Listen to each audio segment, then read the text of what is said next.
சகஸ்ரநாமத்தில் 202வது நாமாவளி சிம்மஹா அப்படின்ற நாமாவளி.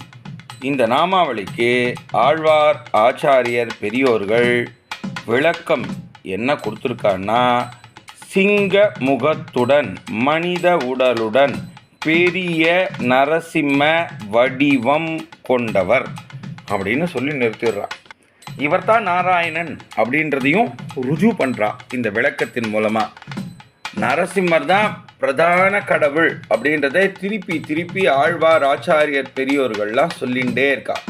அப்படியாப்பட்ட நரசிம்ம பெருமாண்ட நாம் நம்மளுடைய கோரிக்கையை, பக்தனுடைய கோரிக்கையை அவர் காதில் சொல்லிட்டோமானா அவருக்கு நாளை என்பதே இல்லையா. அதனால் பக்தன் சொன்ன உடனே அவனுடைய கோரிக்கையை நிறைவேற்றக்கூடிய ஒரே பெருமாள் சிம்மஹா.